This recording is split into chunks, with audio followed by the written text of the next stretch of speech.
What's up and good morning, War Report family. It's your guy, Ike Jones. We are here with another morning drop. Today, we are going to talk about this pass rush and how is Auburn going to get after the opposing team's quarterback. Y'all know how we do right here, War Report style. Let's drop it on them.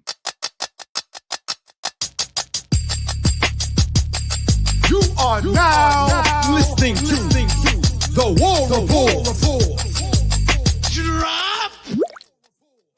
Morning drop Tuesday morning. It is August the 15th. You got Ike Jones in here with Mike Chicken Jizzle, baby. Yeah. We are talking today about the guys on the outside, those outside linebacker, hybrid defensive end, the jack position today. Part of our position breakdown. Yeah, we're going to get in here and we're going to talk about the guys that are going to get after the quarterback. It's been a room that, if we're being honest, has lacked some stuff right now. We haven't had this exact position at Auburn in a couple of years, but it's been a room as far as the edge rusher is concerned where Auburn hasn't been great, right? We've been good, not great. Hopefully this year we can turn it around. Rushing the passer is probably the single most important area of improvement that Auburn needs to make year over year. Lack of pressure on the quarterback led to a lot of adverse circumstances for the defense. I think it put a lot of pressure on the secondary, leaving them on islands at times. And if they can find a way to generate pass rush, then I think that you see this defensive backfield thrive a little bit. Now, we heard a little bit about the defensive backs struggling with some things during camp. Hopefully, they're cleaning that up now. But certainly, it gets a lot easier if you can get pressure off the edge. So right. we know we've talked about this so much this offseason. In Ron Roberts' defense, the jack position is super important. So they went out and they attacked that position in the portal. I'm just going to be interested to see how these guys step up, man, and try to fill in. Yeah, it's going to be very interesting to see how it happens. You guys need to be filling in your responsibilities right now. And let's get a rush of people over here onto the stream. So that means that you need to be liking the video, subscribing to the channel, and sharing this video on social media so other people can get involved in the conversation. We've been having a lot of conversation with a lot of players. Haven't had the pleasure of speaking to very many people in that Jack room, but we did talk to Elijah McAllister out there at SEC Media Days and talking about his role coming up. He is going to be one of the senior leaders on this team to transfer over from Vanderbilt. So he's not really a guy that's known for his pass rushing ability, but I do like the leadership that he brings to the team and the tenacity that people say that he's bringing, the professionalism that he's bringing to how he approaches the job. And I think that that's going to be something that rubs off on other guys that are in that room with him. Yeah, I agree. Look, his teammates have praised his leadership ability, which is certainly important, but ultimately you need ability on the field as well, too. So happy to have his leadership ability, but the actual physical ability that it takes to be a top-level pass rusher in the SEC, that's what's going to be most important. So hopefully he's showing these guys the ropes and helping them understand the concepts and the techniques. And, what it means for Auburn is that sack after sack, in important situations. So we'll definitely see. But I do have my eyes on Elijah McAllister as well. Yeah, let's take a listen to Coach Freeze. He had some comments from after the scrimmage about the pass rush. And let's just listen to what he's talking about. And then we'll get into looking at the guys that are actually in this room. Jalen McLeod and Steven Sings have changed that for the better for us. They can get after the quarterback. And, I think you got to have some third down packages where both of them are probably in the game because they probably are our most dynamic pass rushers right now. So we're better than we were in spring. We'll see how good we are when it gets real, but I do know we're better than we were. Yeah, so Coach Freeze talking about the improvement of the pass rush, particularly talking about two new guys in that room, Jalen McLeod and Steven Sings. Let's take a look at the entire position as it's listed on the Auburn website for the jack position, and we'll talk about those two guys in particular. But let's see what we've got on the roster as it stands right now. You've got the guy we just mentioned, Elijah McAllister, 6'6", 271 senior, again, the transfer from Vanderbilt. You've got the young guy, Keldrick Falk, 6'6", 288, true freshman. the guy that flipped over from Florida State. Going to be playing a lot of defensive end, so may not be exclusively in that jack position, but going to be playing some defensive end as well. Steven Sings, the guy that he mentioned, the transfer over from Liberty, 6'3", 248 junior. Brenton Williams, the 6'3", 262 freshman. Good pickup there. Hayden Bryce, 6'3", 239 senior. If you guys remember from A-Day, Hayden Bryce recorded, I think might have been the only sack in A-Day, but did definitely register a sack in A-Day.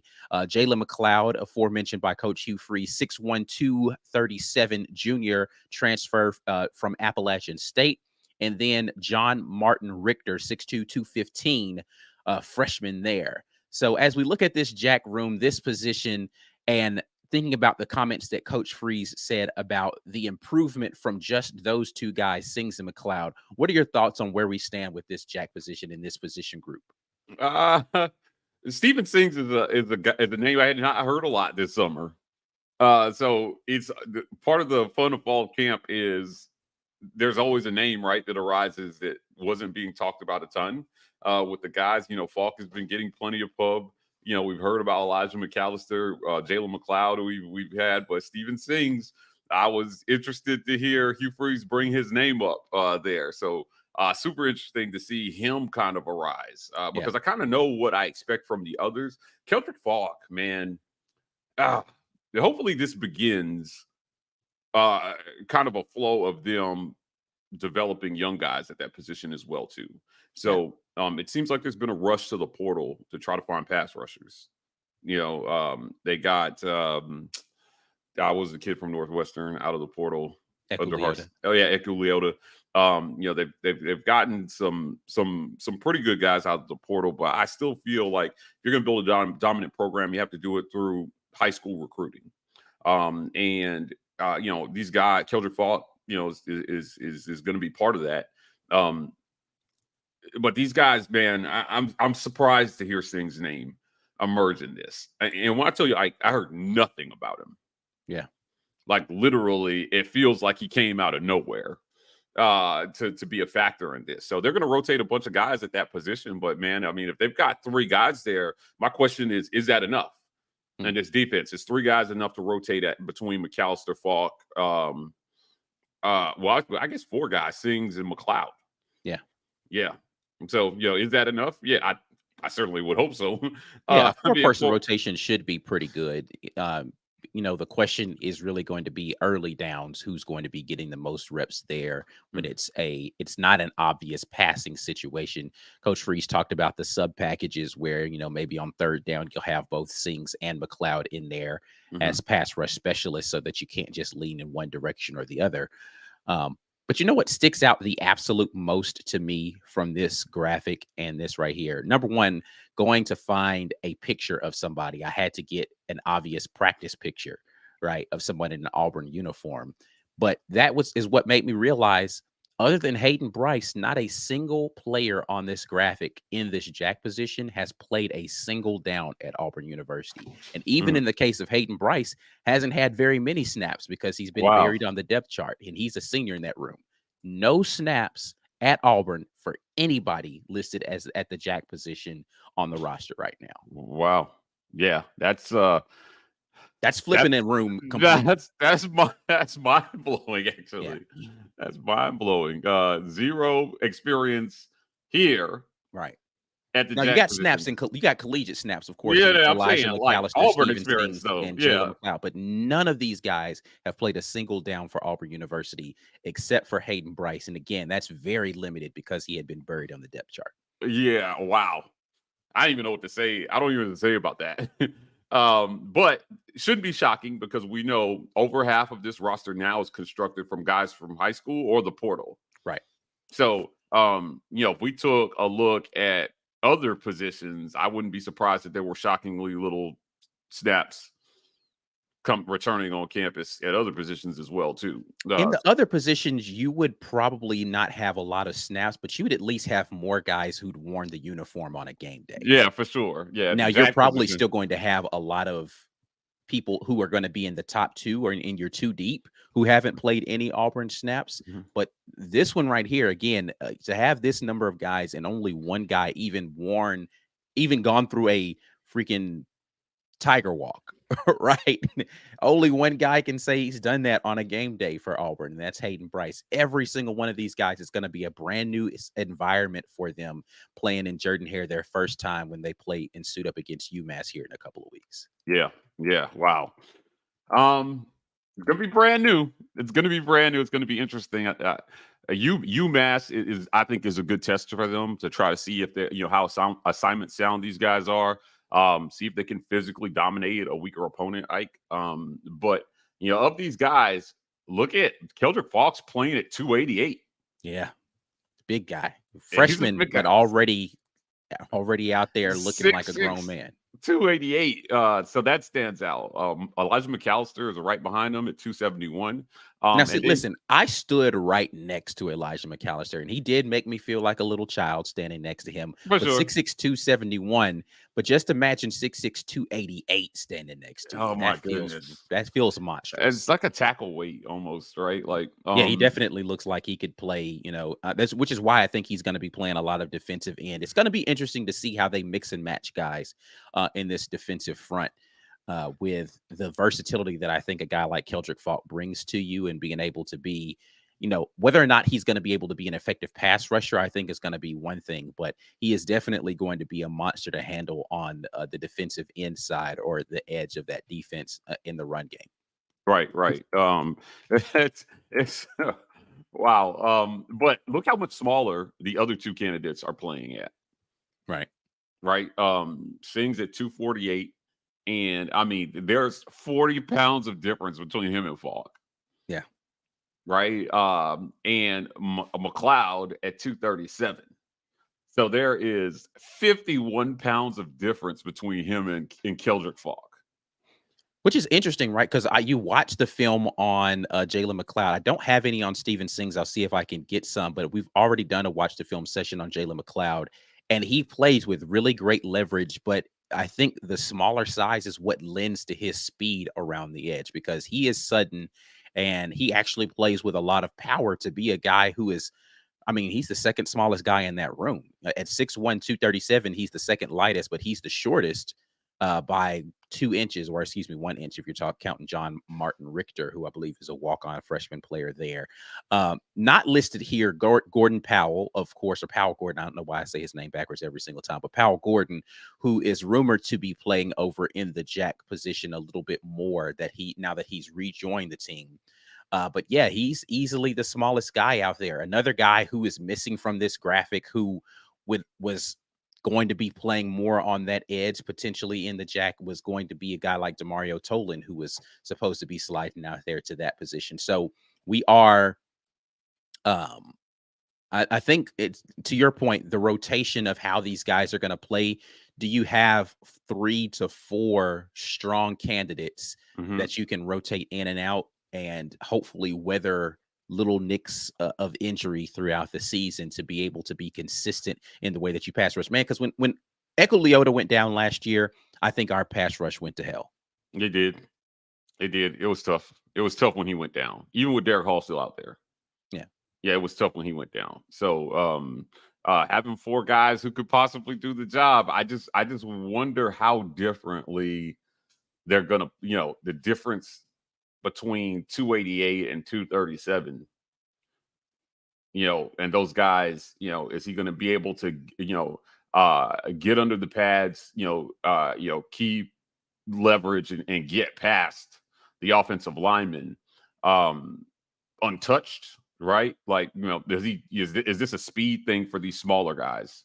Yeah, for sure. Yeah, where they're just, beating them off the edge. And, for McAllister and Falk, more of maybe like a contained type deal, because they're stronger and bigger to be able to take on, you know what I mean? Right. Tackles. So yeah, the weights here are shocking to me, because the 4 guys that have been talked about, like you said, you got the lightweights and the heavyweights, literally. Yeah. Right. Yeah, it's going to be a drastic difference in style of play and just what they're able to bring. I'm very interested to see what those combinations are going to look like, as I said before. All right, so we will talk a little bit more about this, but we want to hear from you all. Before we get into that, we got to make sure that we shout out the folks that make this happen. That's Rogue Shop, rogueshop.com. Using code REPORT is how you support them and us simultaneously. So make sure you head over there to Rogue Shop. That is America's #1 online dispensary. They have things that will be able to get you right. And that is for sleep, for stress, for anxiety. They've got tinctures, they've got salves, they've got candles, a lot of things over at Rogue Shop. So if you're feeling stressed about this upcoming season and some anxiety about what Auburn is going to look like, make sure you head over to Rogue Shop and they will make sure to get you right. We're going to head over to the comment section. Again, make sure you're liking the video, subscribing to the channel. We'll get the comments started off this morning with a super chat coming in here from B Will's Forehead, who says 18 days, the number of days we are away from Auburn football coming back to the Plains. Hopefully everybody's excited. 18 days away, man. It feels like a long time, but not a long time at the same time. 18 days. And you know what? It's going to be over real quick. Yeah. December is going to be here before you know it. And we're all going to hate our lives for 8 months. Yeah, we're going to look back and say, wow, that flew past and it felt like it took forever to get here. Yeah, that was a quick 7 and 5. All right, let's see what else we got out here. Margot Ashbury says, loved Fireside yesterday. If you haven't heard it, go listen. Yes, listen, you guys are eating that up right now. I appreciate it. These things are building momentum. Go back and watch the first 2 as well. Yeah. So we had wide receivers on the first one. We had 2 quarterbacks and a tight end on the second one. And we did a whole running back room. If you have not, listen, Jarquez has not done a ton of individual interviews. Yeah. Damari saying, he interviewed with us his freshman year. Right. But I'll tell you, he's not done a ton of interviews. And the new guy, I think Brian Batty, I don't know that. I think this is the first public interview he's done, and it was a hell of an interview. So nobody else is giving you this content. Guys, please go support the work that we're doing here. It helps with the sponsors that support it. Hit like, share on social media. So grab that link and throw it up there and just let people know there are 119 people watching us so far this morning. I know that number grows as we go on here, but if everybody shared that, we could boost that video up to 20,000 views easily. So these guys deserve to be heard. If you love Auburn, share that video because these guys deserve to be heard. They deserve to be known. And, our goal, it was to humanize them, right? And to give fans a window into who they are as people and what their life is like. So I appreciate this comment. Yeah, another quick comment about the Fireside up. Nope, that wasn't the one. Maybe I got rid of it already. I thought somebody else had a Fireside comment I had pulled up. Anyway, Eric Montgomery jumps in and says some of our most memorable wins were last minute sack of the QB, i.e. D Ford on Murray in 2013. On Murray. Yeah. Oh yeah. Or how about D Ford on Johnny Manziel? Right, he ran him down. He was running backwards, and I believe it was D Ford. Yeah, it was D Ford on Johnny Manziel. Yeah. So he's right. Yeah. This is absolutely right. Or what was the defensive back on Greg McElroy that dumped him on his head?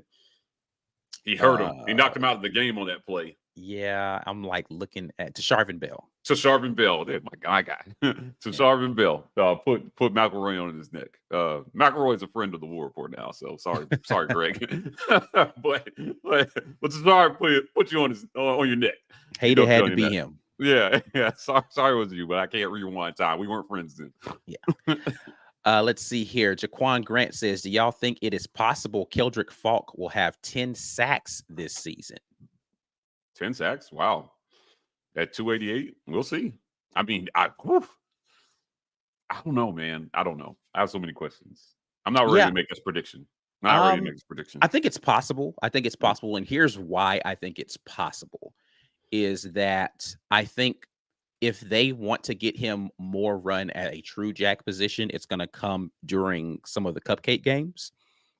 So against UMass first game, against Samford game 3, maybe late game against Cal if we get the opportunity. I think he's got an opportunity to potentially pad that number early in the season, maybe get 2 to 5 sacks those first 3 games just because he's playing against lesser competition, but he's already an elite talent. And then you got a cream puff towards the end of the season. Maybe he can get a couple of more there. And if he litters, 5 sacks throughout the other games in the season, yeah, he could potentially get there. I think a more realistic number is 7 or 8, but I don't see why 10 is out of the question if he's dominating early against cream puffs and they're rotating him in late game to get him more experience at the Jack. Right. Agreed. Let's see what else we got here. 94 AU alum says height, weight difference stands out to me. 6'6", 270, 280 drops to 6'3", low 260s. It's staggering. I mean, it's staggering. So, yeah. I think it's interesting, though, that they opted in the portal to go after guys that are smaller. Like even some of the other guys that we heard that they were going after, the Cincinnati transfer and some of the other guys that they were bringing in, they wanted smaller, faster guys to come in and play the Jack position, it seemed. Elijah McAllister was an early transfer portal pickup, but in that second window, it seems like they said, we want more speed coming off of that edge. And so they went out and they found some guys who could give a speed rush. Right. Exactly. I mean, if you came in after the spring period, then you didn't have much time to put weight on if that was the plan. Right. So you were probably going to have to play. You could put a little weight on, I think, maybe like safely. But, putting on that weight changes your game. So if you've been playing at a certain weight and you put on that much weight, you got to put on a lot of strength as well, too, to carry that sort of frame. Right. If you don't get what this is like, go to the gym right now, pick up a 40-pound weight and to just carry it around with you. Yeah. All day. Right. It's a lot of listen, man, I started developing knee problems as I started to gain weight just because I wasn't bird building. I was just getting sloppy. Right. So as you start to do that, you got to figure out how to support the base of all of that's got to be in the right place, or otherwise, like you said, it causes more issues than just making you slower. Right. Like your body doesn't respond the same way when you're trying to move around. And you're gonna get injuries a lot more easily if you haven't figured out how to maintain a healthy weight to fit the frame that you got it packaged on. Yeah, that's facts. A lot of times what you see with pro linemen, as soon as they retire, the first thing they do is drop 80 pounds. Yeah, because when you're not doing those NFL workouts anymore and you don't have the strength to support that much weight, your knees and your back will go quickly. Right. So it is important too that your training, your conditioning catches up with the weight that they want you to play at. And we heard from the guys from Mr. Batty that strength and conditioning has been going well. He has been completely enamored with the strength and conditioning coach, who I hope to have on for an interview. So we'll see. Yeah, hopefully we can get some more of the coaching staff in and talk to them, because I'd love to be able to have conversations with them around the fire pit as well. Yep. Haley jumps in and says, I'm going to be honest, I don't want UMass to be a test for any position. I need that game to be easy picking for everyone. I still have PTSD from San Jose State. Listen, Georgia State and San Jose State in back-to-back seasons was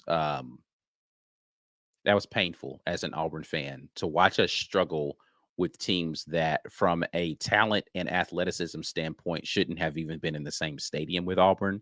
But we struggled to put up points until late game. San Jose State, Georgia State was a dogfight the entire time. We needed a last second touchdown to even win that game. So it's I don't want any struggle games. I agree with Haley on this one 100%.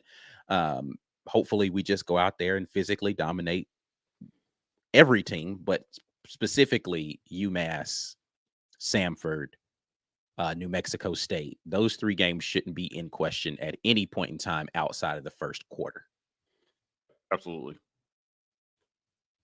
Another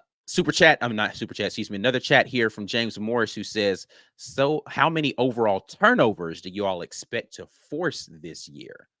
Let's see. I think if they force 6 a game for 12 straight games, that would win most games. So 50. Okay. No. I mean, I think we have I, not been I, an I opportunistic need to defense. be +2. I hope they're +2 turnovers a game. 2.5 turnovers a game. I would set the over under at 2 and just see what they can do. Force fumbles, then at least one interception. Interceptions has been a statistical area where Auburn has lacked, if you ask me, even with some of the better defensive backs that have come through. They're knocking the ball down. They're just not picking it off a whole lot. Right. So it'll be interesting to see how that goes. But this is probably one of the most one of the best predictors, I think, of whether a team will win or not is the turnover margin. And James comes back and says, for reference, they had 13 total That's turnovers forced crazy. last year. That's actually That's awful. That's terrible. Yeah. That's awful. Right. So the over under would have been at 1 most games, right? Yeah, Right. or like 0.75. Will they get a turnover this game next on Auburn football? Right. So we have they've got to do that. They've got to, I think, over 2.5. They've got to get like 3 turnovers a game here and find a way to turn teams over. Right. And give their offense a short field to work with at times. Because when you lose a turnover battle, like I said, it is one of the best predictors of winning or losing. Is winning or losing the turnover battle. Right. Turn the ball up. And remember what Hugh Freeze said about the quarterbacks. None of them turned it over in the scrimmage. And I think that should be encouraging for a lot of guys. Like, none of the quarterbacks turned the ball over. Great. Because in this league, you cannot give teams additional chances to beat you. Right. Right. I mean, think about it this way. Like, think about Auburn versus Missouri last year. Yeah. Right. A turnover at the worst possible time was the literal difference between winning and losing. Right. But he couldn't hold on to the ball. He forgot his fundamentals. He would have been better just going out of bounds with the ball in his hand and them having 4 chances from the 1. Yep. Right. But he reached it out and he was not fundamentally sound and he dropped it and it cost them a whole ass win. Like, I can't stress this enough, man. Turnovers in this league will kill you. But if you remember before that, Robbie had an almost turnover that would have ended the game. Tipped pass that almost ended in an interception. Yeah. So this is an important question, and I think that we'll talk about this as the season goes along. But when you talk about sacks, getting to the quarterback also means sometimes forcing turnovers once you get there. And that's what I was going to say. The pass rush is a big portion of this. Yeah. Like, are you making it uncomfortable for that quarterback so he starts making mistakes, or he starts seeing ghosts out there and throw into spots where he thinks a guy is going to be, but he's a little bit too early or he's a little bit too late because he's trying to are we making it uncomfortable for the opposing team's quarterbacks? That's how you generate more interceptions. And then from, like, this has been the odd thing, I think, for Auburn over the last couple of seasons is the number of forced fumbles we have versus fumble recoveries. We were forcing a good amount of fumbles the last few seasons. We just weren't recovering them, man. It's like the ball never bounced in our direction in a lot of those situations. Right. We have not been opportunistic on defense, but I think a lot of that comes back to, again, the pass rush, because honestly, the guys who have the most vulnerability and the least ball security is the quarterback. That's right. They're out there trying to hold on to the ball. They're and then at some point in time, they're gonna that hand's gonna separate and they're gonna get ready to go into a throw-in motion. Who are gonna be the guys that are gonna be there as soon as that QB thinks it's safe to pounce on that opportunity to get a fumble, to get a tip of a pass, something like that, to be able to force more turnovers for our defense. We got to have it this year, man. We got to have it. Absolutely. So hopefully we are in a better position to be doing all of those things. All right. Any final words before we get out of here, Mike?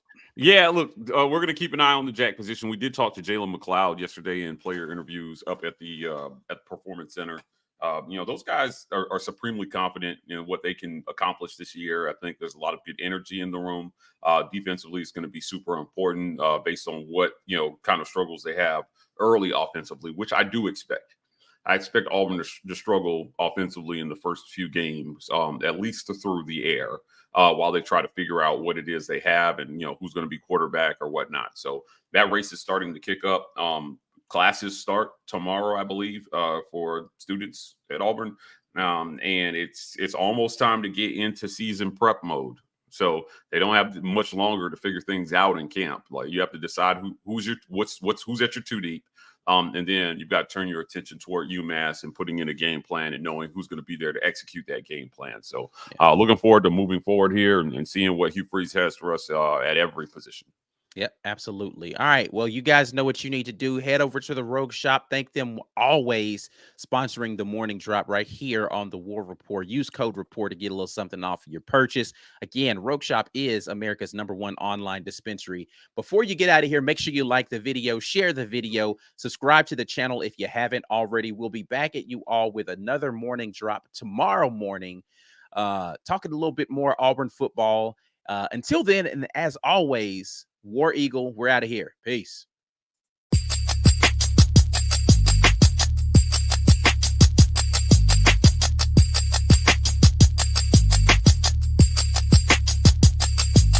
Drop.